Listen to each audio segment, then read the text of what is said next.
Sholat sunat, puasa sunat, zikir, baca Quran tak putus. Tapi ternyata pada hari kiamat amalnya itu hilang. Gara-gara apa? Hablum minan nas tak baik.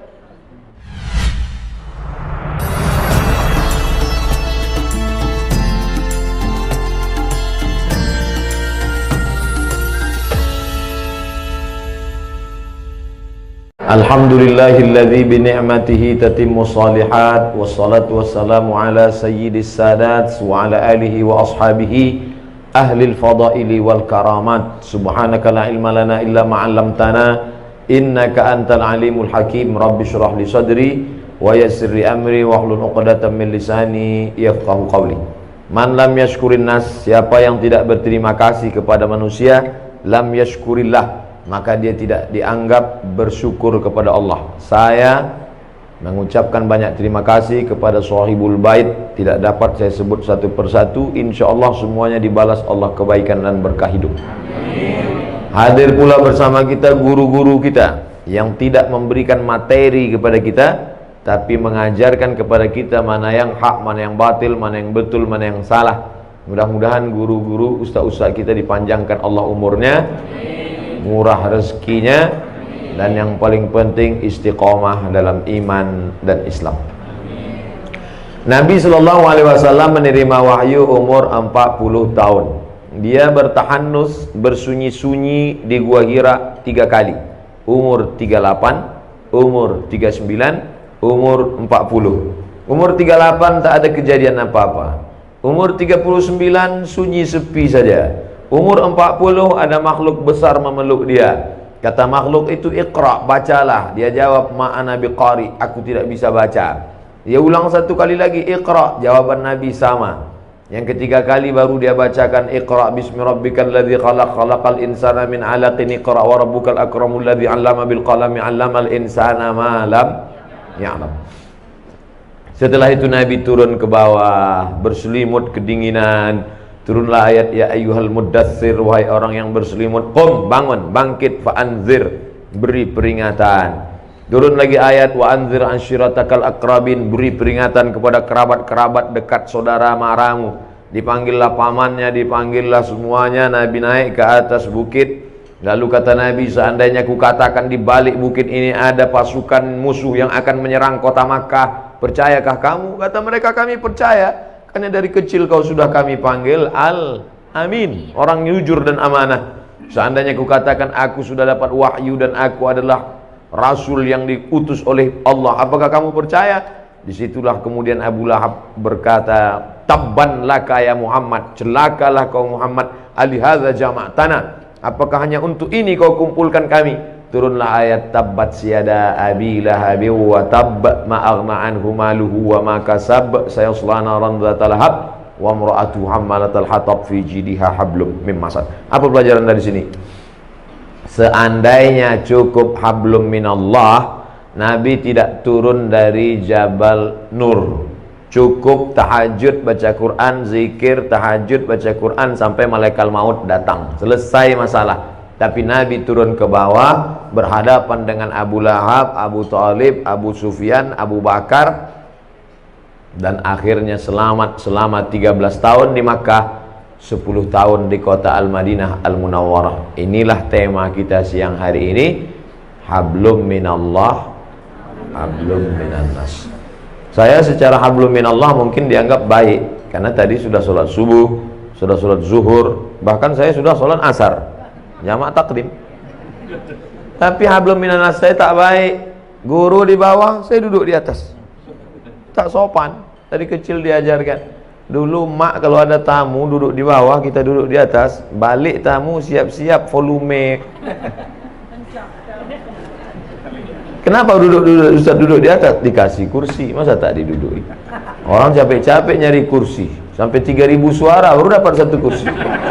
Kita ada kursi tak dikasih, tak mau diduduki. Oleh sebab itu maka ada orang yang nampaknya secara hablum minallah baik, tahajudnya kencang, baca Quran habis maghrib ke isya khatam sekali, 1 bulan khatam 30 juz.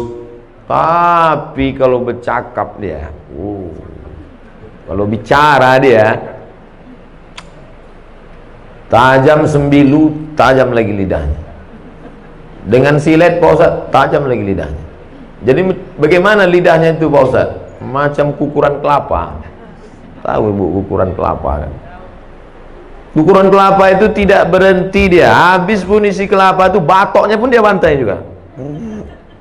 Ada orang-orang ini kalau dia bicara, putus tangkai jantung kita. Nah ini, jadi hablum minan nas ini amat sangat baik. Bahkan ada orang yang hablum minallahnya bagus, ya'ti yaumal qiyamati bi sholatin, sholatnya banyak, sholat tahajud, sholat witir, sholat duha, sholat qabliyah, sholat ba'diyah, sholat awabin, sholat isyraq, sholat sunat, puasa sunat, zikir, baca Quran, tak putus. Tapi ternyata pada hari kiamat amalnya itu hilang. Gara-gara apa? Hablum minan nas tak baik. Qad syatama hadza, mencaci maki si fulan. Wa akala mala hadza, memakan harta si fulan. Wa safaka dama hadza, menumpahkan darah si fulan. Oleh sebab itu tema judul hari ini terus terang berat. Kenapa? Hablum minallah, hablum minan nas. Kemarin saya ceramah, dikasih air putih, saya bilang saya tidak akan minum air ini karena air ini dari anggaran negara. Kalau sampai ini tidak ada nama saya di sini, maka saya harus minta maaf pada seluruh masyarakat se-Indonesia. Selesai saya ceramah di situ, yang ngundang kena periksa hari ini. Masjid UGM, batal saya ceramah, pengurus masjid kena periksa. Ini nampaknya tuan rumah ini kena periksa juga. Pokoknya ngundang saya ini besar resikonya, luar biasa. Dulu asal diundang, iya saya datang. Sekarang masjid-masjid mesti ada 3. Ada rekomendasi dari Kementerian Agama, ada rekomendasi dari Majelis Ulama Indonesia, ada rekomendasi dari yang punya tanah lapang kalau nyewa tanah, dan rekomendasi dari pemilik masjid wakaf siapa. 3 baru pelah Polres mengeluarkan izin. Polres dan Polda. Nah, ini sudah ngurus izin belum ini? Saya terus terang nggak tanggung jawab kalau terjadi sesuatu. Ada RT-nya kok. Alhamdulillah PRT datang. Siap-siap PRT diperiksa Pak RW. Insya Allah kalau hablum minallah kita kuat, kita tak takut menjalani hidup. Tak takut. Selama ini orang bela kita, masa kita takut? Cuman kas pulang kita nanti kan sendiri. Itulah gunanya hablum minallah itu mesti kuat. Kalau sudah kita angkat kedua tangan menghadap Allah, yang lain itu semua kecil. Allahu Akbar. Pejabat-pejabat kalau dia tidak mampu mengatakan Allah lebih besar dari jabatannya, stres. Ditekan atasan, di jalan kena tilang, macet, sampai di rumah ditekan orang rumah pula. Apa tak gila lama-lama? Makanan kolesterol, minuman diabetes yang ditonton, dibuka internet orang membuli, mengejek, foto kita bagus pun diejek orang, jelek diinjak orang. Makanya hablum minallahnya mesti baik. Segala puja-puji bukan punya kita. Allahu Akbar. Diulang sekali lagi, Allahu Akbar kabira. Yang besar punya, yang besar itu engkau ya Allah, bukan aku. Aku tidak ada nama besar. Kalau kita merasa diri kita besar, ketika kita dikecilkan orang, sakit tak hati kita? Sakit. Tapi kalau kita merasa kita bukan apa-apa dan bukan siapa-siapa, diejek orang, biasa aja. Jadi Ustaz kalau dibully diejek orang tak sakit itu Ustaz? Ada juga sedikit. Cuman tak besar kali. Nah, oleh sebab itu maka hablum minallah ni baik. Kita kalau terlalu dipuja-puji orang, melambung kita merasa terbang di awan, maka balikkan kepada Allah. Allahu Akbar kabira wa subhanallahi bukratan wa asila. Subhanallah, yang suci itu Allah, sedangkan aku banyak silap, banyak salah, banyak dosa.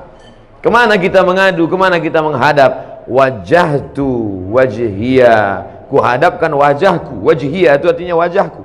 Kuhadapkan wajahku ini kepada siapa? Bukan kepada atasan, bukan kepada direktur, bukan kepada GM, general manager. Kuhadapkan wajahku kepada dia. Lilladzi fataras samawati wal ard.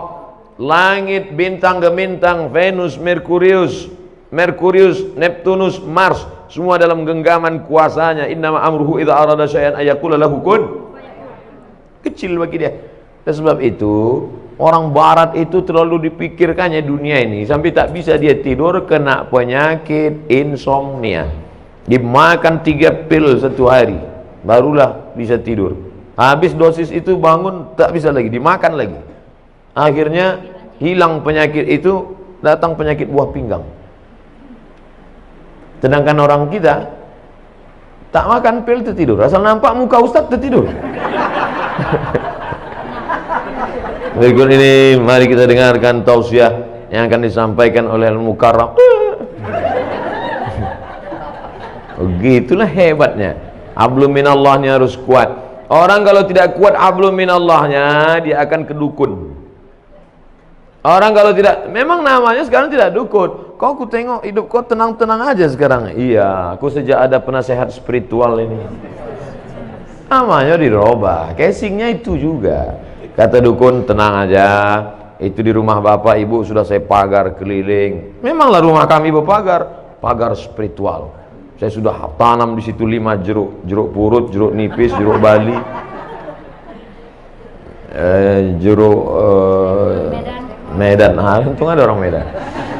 Artinya apa? Kita berserah kepada Allah. Langkahkan kaki dari rumah, serahkan pada Allah. Bismillah tawakkaltu 'ala Allah, la haula wala quwata illa billah. Setiap perubahan waktu mesti connecting dengan Allah, jangan sampai putus. Subuh, terbit fajar, Allahu Akbar. Bergeser waktu zuhur, Allahu Akbar. Condong matahari asar, Allahu Akbar. Tenggelam matahari nampak merah di barat, Allahu Akbar. Hilang merah sempurna malam, Allahu Akbar. Bangun tengah malam tahajud, Allahu Akbar. Jangan ada stasiun pergeseran waktu yang kosong dari connect dengan Allah. Sedangkan connect dengan internet aja putus, pusing kepala kita. Telepon aja kalau putus-putus nyambung, bisa kita salah paham. Abang di mana? Kata ibu. Mantan, katanya. Apa gitu? Kan? Apalagi putus kontak kita dengan Allah Subhanahu wa taala. Sedangkan putus pulsa saja pusing kepala kita. Ini sampai putus hubungan dengan Allah. Makanya ada 5 stasiun yang wajib: subuh, zuhur, asar, maghrib, isya, tambah 2 lagi duha dengan tahajud malam. Pagi, siang duha, malam tahajud. Jangan sampai putus kepada Allah. Serahkan semuanya pada Allah. Di awal itu kita serahkan kepada Allah. Hanifan musliman, hati musliman, aku serahkan semuanya kepada Engkau ya Allah. Wa ma ana minal musyrikin. Sebelum salam, at-tahiyatul mubarakatus salawatut thayyibatu lillah. Punya Engkau, bukan punya aku. Assalamualaikum warahmatullahi wabarakatuh. Assalamualaikum warahmatullahi wabarakatuh. Makanya kalau datang susah hati, risau, gundah gulana, galau, ambil air wudhu, ajab kala kiblat, Allah Akbar. Wasta'inu bis sabri was salah. Minta tolonglah kepada Allah dengan sabar dan sholat. Tak ada cara lain kecuali sholat. Ini orang sekarang kalau galau bukan sholat, buka HP update status, galau. Oh, membaca komen orang makin galau. Iya, kalau semua yang komen itu kawan, kasihan ya, doa ya, mudah-mudahan selamat ya. Ada yang malas ngasih kalimat gini aja, ada yang ngasih semua. Ada pula kawan, mampuslah kau, kata dia. Oleh sebab itu maka mengadu kepada manusia akan kecewa, berhadap kepada harta akan binasa, berharap kepada kawan hari ini kawan, besok jadi lawan, berharap kepada atasan akan sia-sia. Satu-satunya yang tak mengecewakan harapan, berharap kepada Allah Subhanahu wa taala. Ada masa-masanya hidup kita ini memang Allah hirangkan. Berharap kepada ayah, ayah sudah mati 2 bulan dalam kandungan. Berharap kepada emak, 4 tahun umur emak meninggal. Berharap kepada kakek, datuk, mbah meninggal juga. Berharap kepada paman, paman pun meninggal. Berharap kepada istri Khadijah, istri pun meninggal. Berharap kepada anak, semua anaknya meninggal kecuali satu, Fatimah, 6 bulan setelah dia meninggal. Satu pegangan namanya Abu Talib, paman. Tak berani orang mengganggu dia karena pamannya Abu Talib berdarah biru. Abu Talib anak Abdul Muthalib, anak Hashim, anak Abdi Manaf, anak Qusay, keturunan Ismail, anak kandung Ibrahim alaihissalam. Siapa yang mengusik Muhammad, awas, pamannya orang hebat, mati, meninggal. Istri yang selama ini menghangatkan jiwanya, yang menenangkan batinnya, meninggal di tahun yang sama. Akhirnya dia pergi mengadu ke Taif. Diharapkan orang Taif ini menyambut, menenangkan. Orang Taif bukan menyambut dia dengan tola al-badru alaina. Saya disambut di rumah ini, Masya Allah, semua keluar. Toco Medan keluar, durian keluar. Cuman segan saya makannya. Ustadz pula puasa kan. Kita yang selama ini ngajak, marilah puasa, kita pula tak puasa. Ustadz kenapa tak puasa? Musafir. Untung ada dalilnya. Jadi oleh sebab itu tidak ada jalan lain menenangkan hidup ini kecuali hablum minallah. Pergilah kita ke rumah-rumah spiritual. Bapak pembimbing terapi spiritual, ya, ini saya ini sedang stres nih, banyak masalah. Oke, tarik nafas panjang. Letakkan tangan di atas lutut, naikkan tangan kaki kiri ke paha kanan, tarik nafas. Tahan, tarik, tahan. Keluar dari bawah. Pejamkan mata, dengarkan suara gemerici air terjun, dengarkan suara kicau burung, hirup aromaterapi, bunga-bunga dibakarnya. Gimana perasaan? Tenang, tenang. Gimana tenang? Tenang. Balik kacau lagi. Tidak ada jalan lain menerangkan ketenangan. Ala bidzikrillah. Ketahuilah dengan banyak berzikir kepada Allah, tatmainnul qulub. Kadang hati ini bukan punya kita Bapak Ibu. Bangun pagi tiba-tiba risau saja, suntuk aja, sempit aja hati. Padahal semuanya ada. Semua ada secara materi. Tidak ada yang bisa mengusir galau gundah gulana itu kecuali zikir. Zikirnya macam-macam. Mungkin ibu suka zikir subhanallah, mungkin alhamdulillah, mungkin Allahu akbar, mungkin astaghfirullah, mungkin Allahumma sholli ala sayyidina Muhammad, atau la ilaha illallah, terserah. Kalau Ustaz Saman apa yang paling suka? Allahumma sholli ala sayyidina Muhammad wa ala ali sayyidina Muhammad. Allahumma sholli ala sayyidina Muhammad. 40, 40. 20, 20, 40. 1, 2, 3, 4, 5, 6, 7, 8, 9, 10, 11, 12, 13, 14, 15, 16, 17, 18, 19, 20. 20, 20. Bangun pagi. Allahumma sholli ala sayyidina Muhammad. Buat target, aku tidak akan berhenti selawat sebelum 40. Datang tamu. Gimana? Jadi kita arisan nanti. Allahumma sholli ala sayyidina Muhammad. Karena kalau dipotongnya ini berhenti wirid kita, berhenti zikir kita. Inilah Pak Ustadz yang kupusingkan sekarang ini. Kata Habib ini bagus selawat, kata Ustadz ini bagus la ilaha illallah, kata Ustadz ini bagus subhanallah. Jadi mana yang kau amalkan? Satu pun belum. Pilihlah salah satu. Saya tidak memaksakan. Mungkin bapak yang paling bapak suka la ilaha illallah, bagus. La ilaha illallah, la ilaha illallah. Yang berzikir itu mana? Mulut menyebut, hati mengingat, pikiran khusyuk. Saya Pak Ustadz kalau zikir buka mata terbayang saya macam-macam. Pejam mata. Saya kalau pejam tertidur, payah kali lah. Nah, oleh sebab itu maka saya Pak Ustadz kalau zikir pakai tangan nih rasanya tak afdal. Bagus saya zikir pakai kayu tasbih. Bagus. Karena rupanya batang-batang kayu itu pun bertasbih. Pelepah kurma waktu ditusukkan Nabi ke makam, kan ditanya sahabat, kenapa kau tusukkan pelepah kurma ini ya Rasulullah? Kata Nabi, pelepah kurma ini bertasbih, tasbihnya sampai ke bawah. Itu makanya kadang ada orang pakai tasbih pakai kayu, tapi saya tak pakai kayu. Tapi di rumah ada kayu. Ada yang pakai batu, ada besi. Kadang orang ini banyak lebih lama memilih tasbih daripada bertasbih. Lama kali. Oh. Balik dari umroh membawa 100 tasbih, semuanya untuk orang. Untuk dia ada satu, itu pun tergantung di mobil. Makanya banyak mobil ini masuk surga sekarang. Ambillah satu, ketiklah tasbih itu 100, subhanallah 100, alhamdulillah 100, Allahu akbar 100, la ilallah 100, la haula wala quwata illa billah 100. Wallazi anzala sakinata, dia yang menurunkan ketenangan fi qulubil mu'minin, ke dalam hati orang yang beriman. Jantung sebelah kiri berdetak, dua jari di bawah berdegup dan berdetak. Disitulah letak zikir itu. Terasa dia berdegup. Kalau ada yang tak terasa berdegup, kasih tahu. Kain kapan dah yang bawa kan? Itu di situ dia. Selama dia berdegup, selama dia berdetak, alladzi waswisu fi sudurin nas, dia yang berbisik-bisik di dada manusia. Dada sebelah mana? Sebelah kiri. Situlah dia bisik. Minal jinnati wan nas, bisik dia. Tak usah kau berzikir, tak usah kau berzikir, tak usah kau berzikir. Dengarkan aja lagu dangdut, dengarkan aja tripping, pergi kau ke diskotik, pergi. Auzubillah. Semua yang mendatangkan ketenangan itu semuanya palsu. Semakin besar kota metropolitan, semakin banyak hiburan, semakin banyak minuman, semakin macam-macam khamar. Dulu cuman anggur dipijak-pijak, kemudian disaring, airnya disimpan selama seminggu, fermentasi, diminum, khamar namanya. Sekarang canggih, sabu-sabu, mahal. Semuanya menawarkan ketenangan palsu. Pergilah kita ke psikiater, psikolog. Pak psikolog, ya tolong kau kasih dulu aku obat. Kenapa? Sudah 2 malam aku tak bisa tidur. Kata psikolog, masih syukur kau 2 malam. Aku udah 2 bulan tak tidur.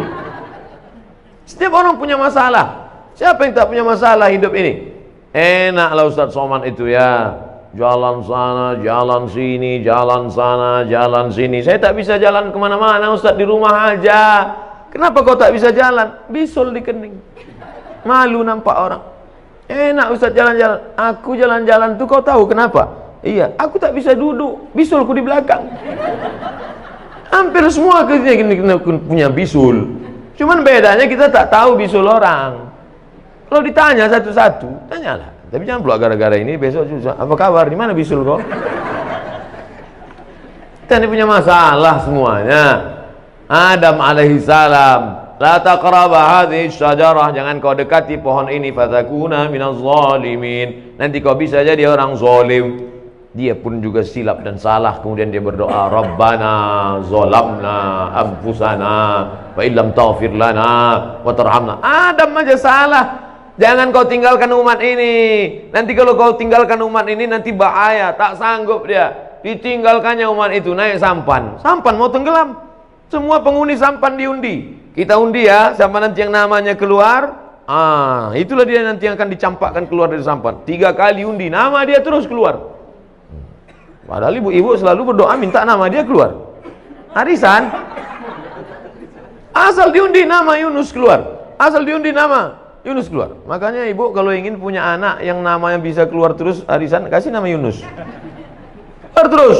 Akhirnya dicampakkan ke dalam, sadar dia. Apa kata dia di dalam perut ikan itu? La ilaha illa anta subhanaka inni kuntu minaz zalimin. Coba tengok. Sama doa Nabi Adam dengan Nabi Yunus.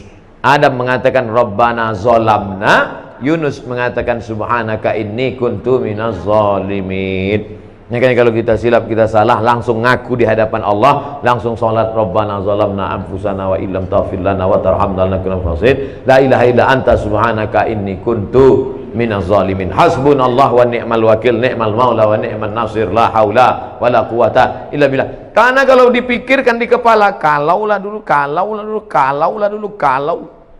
1 kali kalau akan disusun oleh 2 kali kalau, 3 kali kalau. Kalaulah dulu tidak investasi sama dia, kalaulah dulu tidak dia yang ngajak, kalaulah dulu tidak, kalau akhirnya kita menyalah-nyalahkan orang.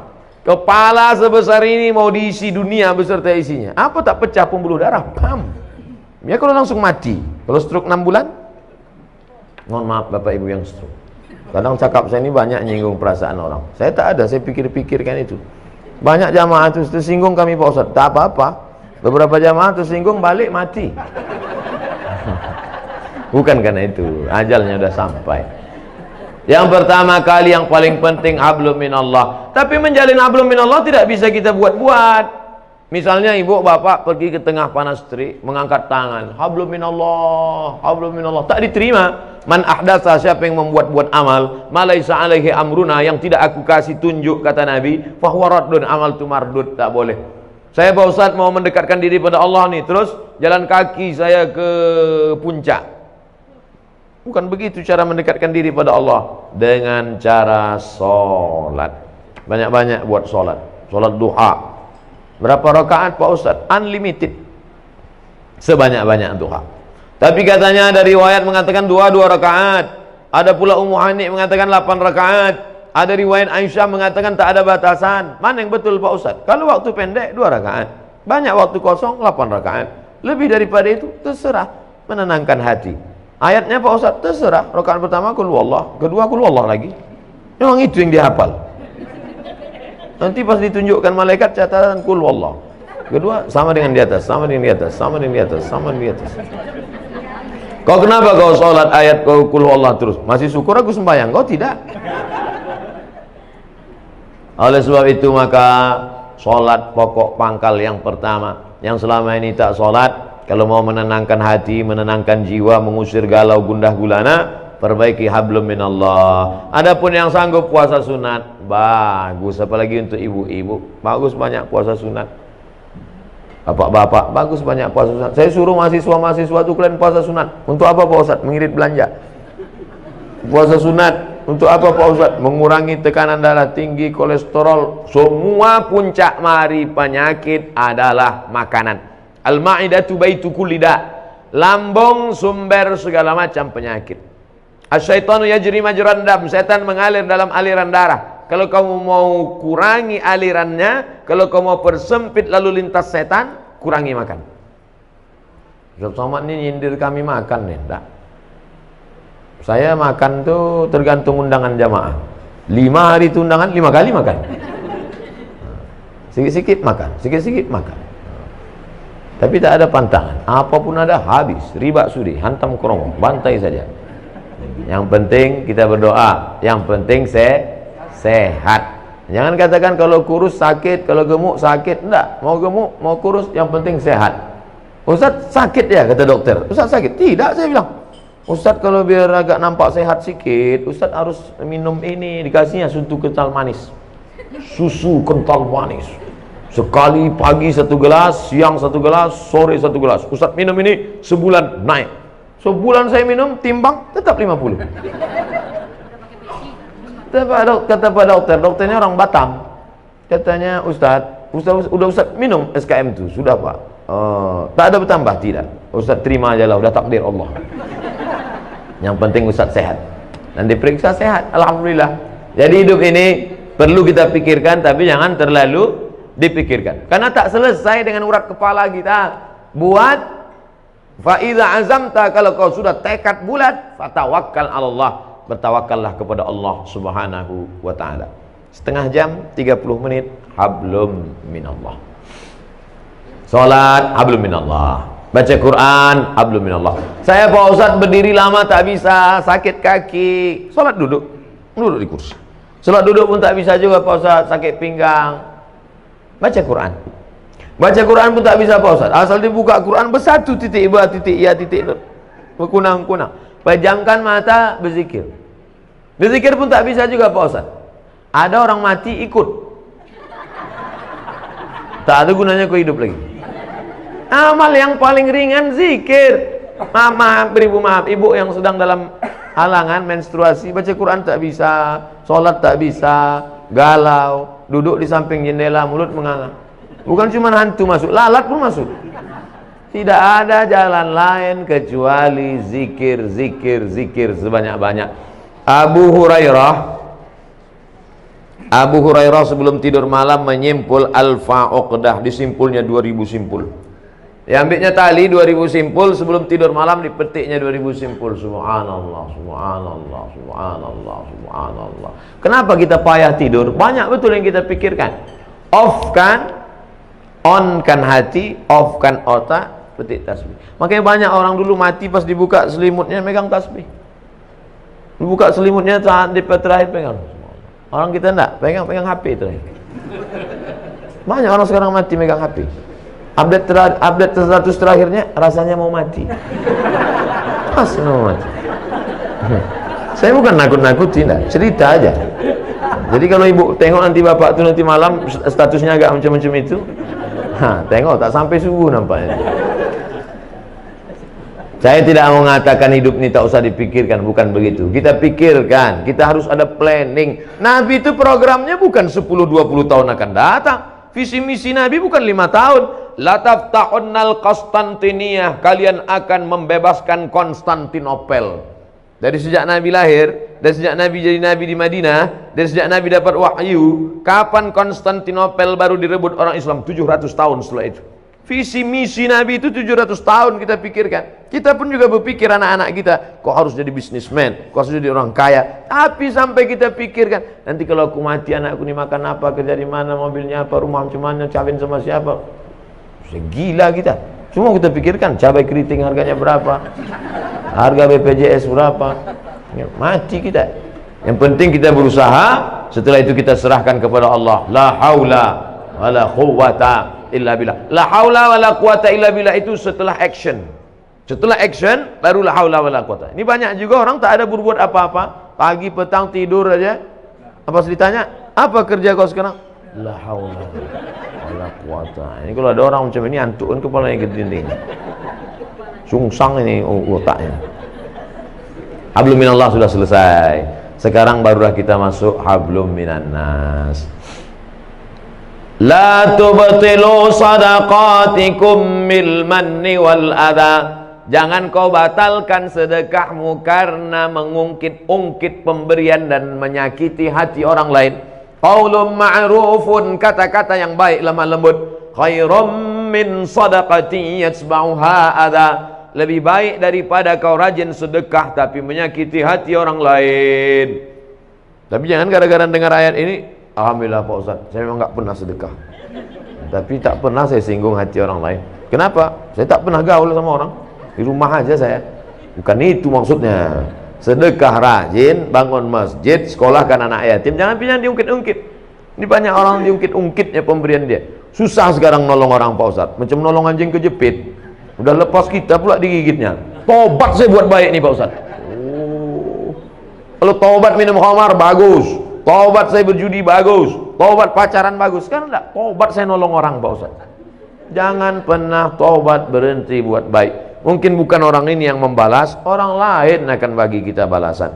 Wallahu fi aunil abdi maka al abdu fi auni akhi. Allah akan tetap menolong hambanya selama hamba itu mau menolong orang lain. Harus camkan itu dalam hati kita.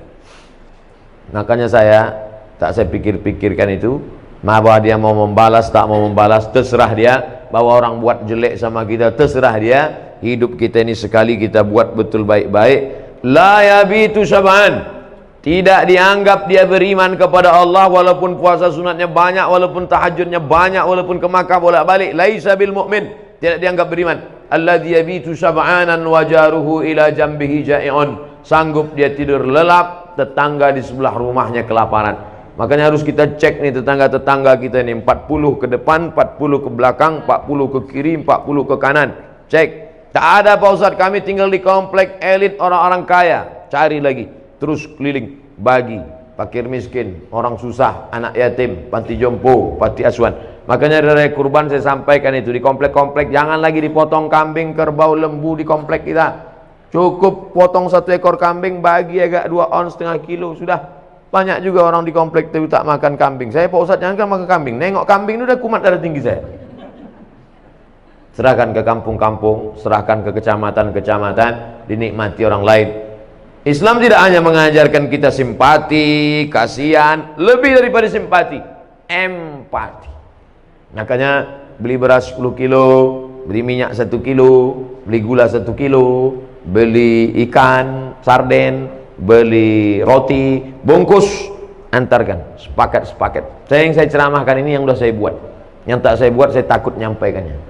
Karena kalau kita sampaikan, kita tak membuat, itu lebih dulu kita masuk neraka lagi. Nah, jadi tiap bulan dibungkuskan itu, dibagikan ke fakir miskin. Itu yang saya sebut tadi, yang sesuai kemampuan saya lah. Saya hanya 10 kilo, gula 1 kilo, minyak 1 kilo, habis itu roti, habis itu sarden 10 kaleng, habis itu susu 10 saset. Nah, itulah yang sanggup. Kalau ibu bapak lebih daripada itu, bagus.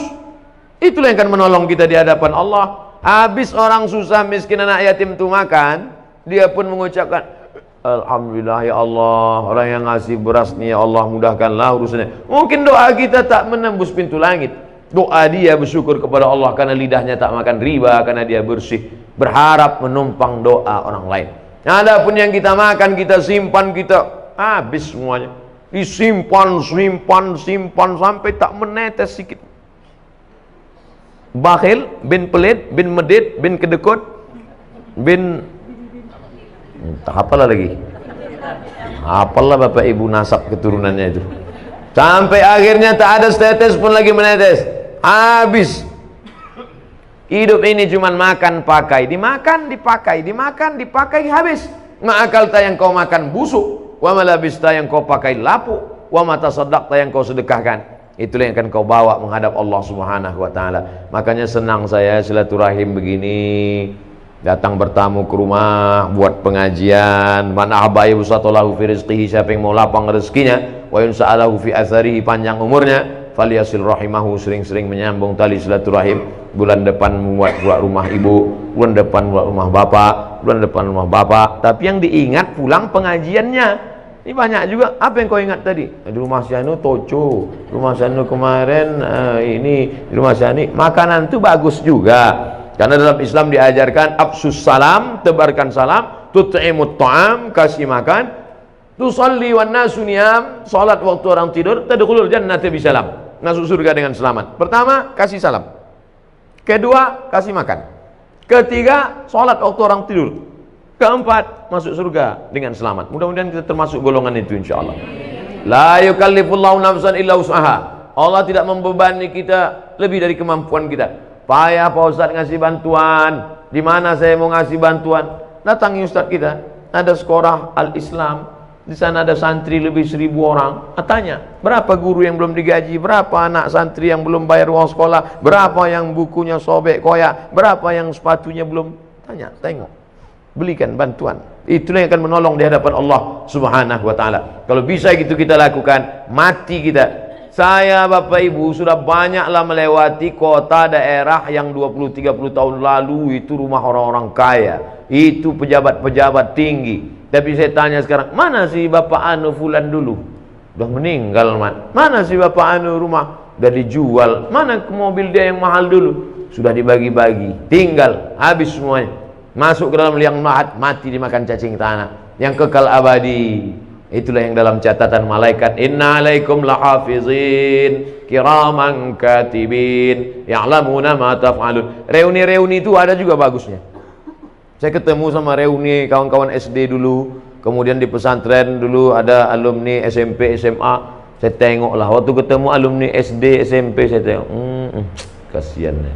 Udah keriput-keriput lah kalian ini, tua-tua lah kalian ya. Rupanya mereka pun nengok saya gitu juga. Tua kali lah muka kau mat. Begitulah rupanya.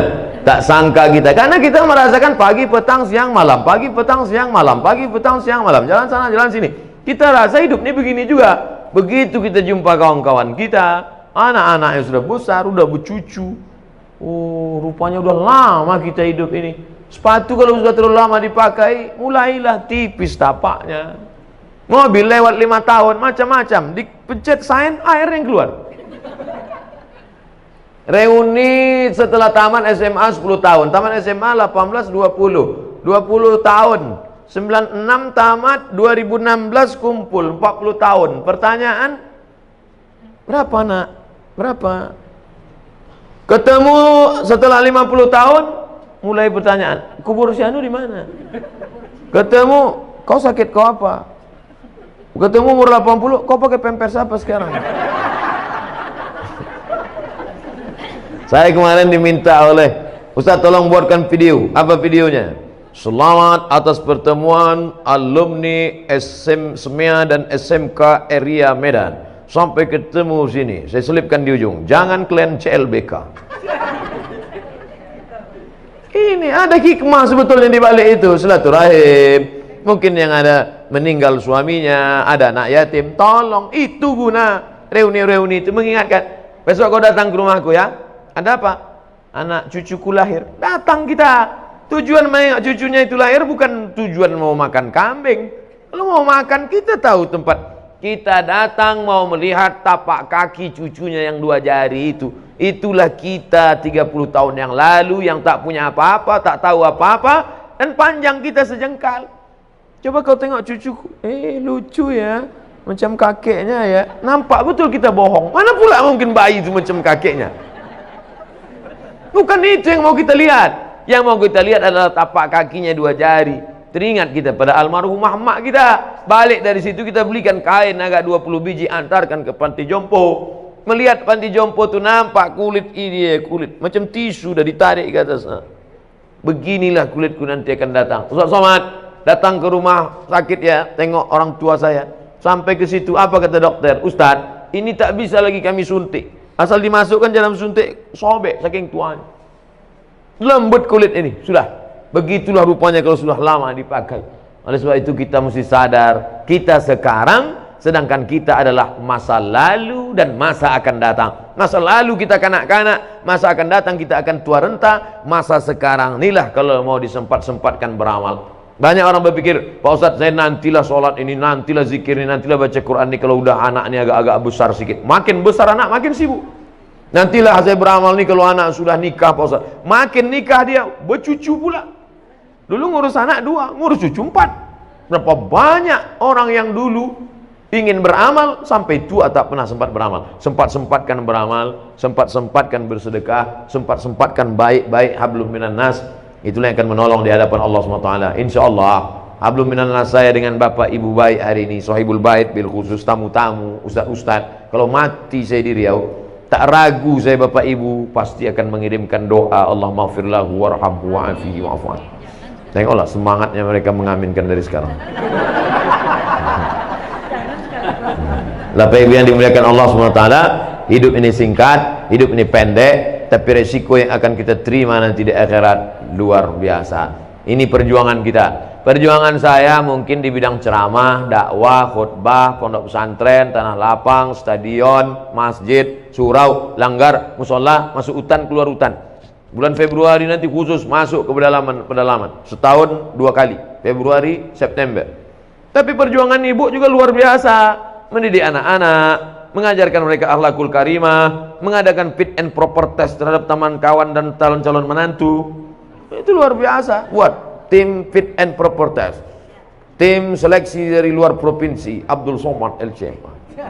Saya nanti akan mengetes calon-calon menantu ibu. Bapak juga perjuangan luar biasa, mencari rezeki yang halal.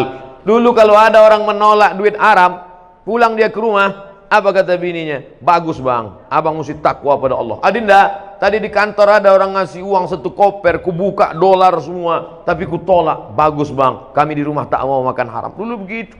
Orang sekarang bodoh kali ya bang. Mana nomornya biar ku cari lagi. Oleh sebab itu maka godaan yang luar biasa, masyarakat konsumtif. Dulu orang tontonan cuma 1, telepon masih telepon di rumah. Sekarang orang 1 orang handphone sampai 3, pulsa tak ada. Apa tak semua yang haram dibantainya saja. Oleh sebab itu masyarakat konsumtif luar biasa. Dibeli bulan ini HP tercanggih, bulan depan keluar lebih canggih lagi. Kalau dipeturutkanlah hidup dunia ini, oh. Tapi kadang orang dengar ceramah cerita hidup dunia, kalau nggak mau hidup ikut style dunia, mati aja lah Pak Ustadz, kata dia. Bukan begitu maksudnya. Kita bukan meninggalkan dunia, tapi kita jangan larut dengan kehidupan dunia. Makanya doa yang diajarkan pada kita, Rabbana atina fid dunya hasanah wa fil akhirati hasanah wa qina azabannar.